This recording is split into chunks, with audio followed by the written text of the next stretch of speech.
Hello! Welcome sa Project Hobby TeeVee.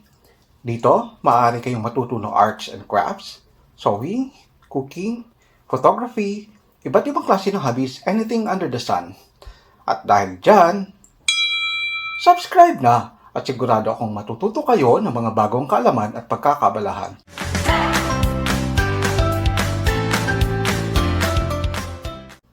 As promised doon sa mga nagtatanong, sa comment section natin, even Facebook Messenger, IG,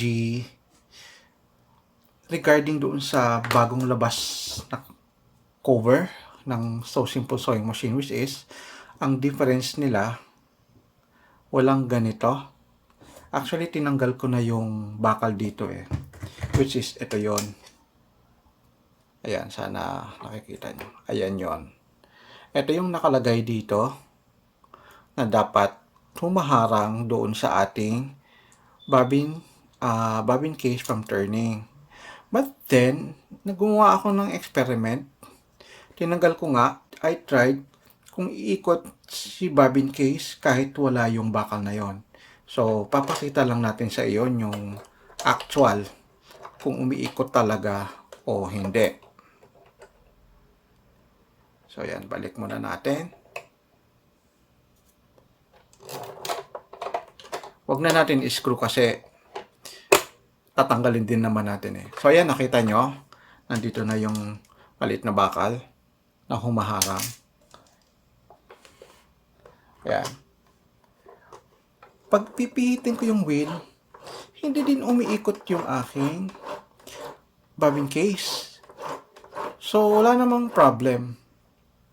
Then, I realized na may part dito sa ating cover na to ng bobbin area na may pumipigil bukod doon sa bakal na to. So, tatanggalin natin ulit.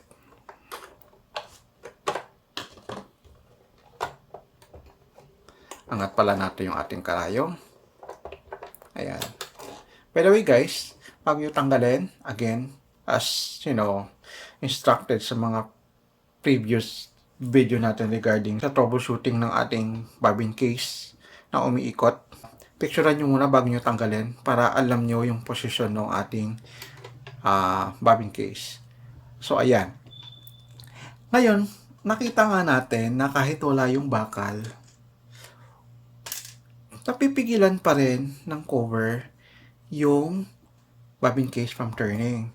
So, itong picture na to ng ganitong klase ng cover, hiningi ko kay Lady Lucint. Ayan. So, hindi ko lang papakita yung kanyang picture, okay, for privacy din. So, hiningi ko yung picture na to para ma-experimentohan natin kung ano ba talaga yung main reason kung bakit umiikot. At, by the way, shout out nga pala sa kanya.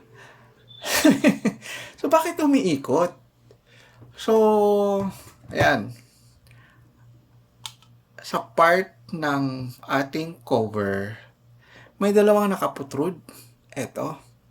So, kung ilalagay natin, kasi ganito yan dapat itong area na to, ayan, ito na to, bumubunggo siya dito. So, ganun yung kanyang principle. To be honest, hindi ko talaga ma-ascertain yung function nito. Siguro may function din talaga. Kasi yung sa Jaguar na makina, parang may ganito dun Pero siyempre, iba lang yung kanyang configuration. So, may function yan. Hindi nilagay para lang just for the heck of, mag-aaksaya ba sila ng panahon para ilagay yan kung walang function, di ba? So, hindi ko lang alam kung bakit nila tinanggal dito. Well, kung kaya namang pigilin nitong dalawang nakaputrod na to, yung, di ba, pagka-curve, tapos yan, tsaka yan. Kung kaya naman nilang pigilin yung bobbin case natin from turning, then it makes sense na tanggalin na lang nila to. Kung hindi naman talaga primary function ang gagawin ng bakal na yon para makapanahe. But anyhow, so ganun nga yung principle. Again, dapat ito pumipigil dito. Parang siyang nakaganon. Ngayon, kung hindi nakakapigil itong dalawa sa bobbin case. Ang problema, syempre siguro maiksi yung ganitong part na hindi niya kayang pigilan na umikot. Kasi ganun dapat yan eh. Pag inilock natin ito, pipigil siya doon. Ang naisip kong solusyon, gamitan natin ng super glue. Lagyan natin ng super glue ng paunti-unti. Magdadrop tayo. Parang goal lang natin is parang mapaangat o madagdagan ito kung sakasakaling maiksi siya para pigilan yung ating bobbin case from turning. So naisip ko na mag-drop tayo. Dito tayo maglalagay sa kabilang area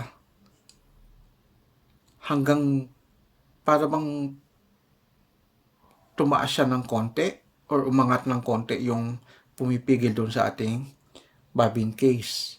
So, magdadrop tayo dito hanggang umakyat. Magdadrop tayo patuyuin. Tapos drop natin patuyuin. Ganon din sa kabila. And then, subukan nyo kung kaya nang pigilan itong bobbin case from turning. Unfortunately guys, hindi ko magagawa in actual sa akin kasi nagpa-function naman siya eh. So, ang suggestion ko yun nga, lagyan natin ng super glue or any brand na pandikit na heavy duty. And then, we'll make sure na kaya niya nang pigilan yung ating bobbin case from turning. Hindi ko alam kung pwede yung glue gun, pero kasi hindi siya ganun kadikit compare sa ganitong mga klase ng ating pandikit.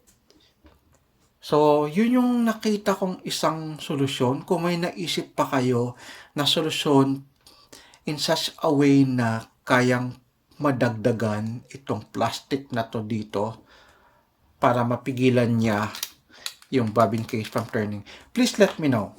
Pero kasi yun, for now, yun yung naisip ko na paraan para lang mapigilan si bobbin case from turning. Alright? Well, ganun talaga, trial and error tayo guys.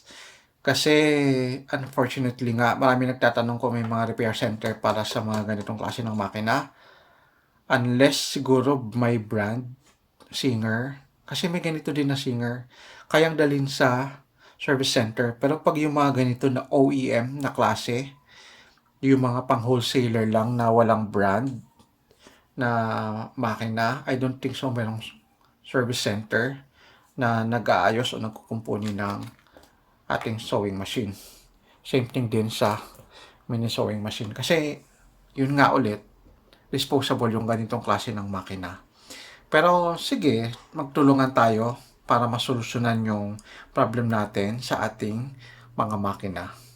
So, please let me know kung ano yung magiging resulta, kung napigilan ba o nasolusyonan ba yung problema natin sa ating bobbin case na umiikot na dahilan ng pagkakabunggo ng ating karayom sa ating bobbin case. Alright guys, that's it muna for today. Sana eto na yung solusyon dun sa maraming problema. To be honest, may nagme-message sa Facebook, mayroon sa Instagram, syempre sa comment section natin, as much as possible, talagang sinusubukan nating sagutin. At sana ito na nga yung solusyon doon sa mga problem natin. After how many days na iniisip ko kung paano masolusyonan yung ganong problema.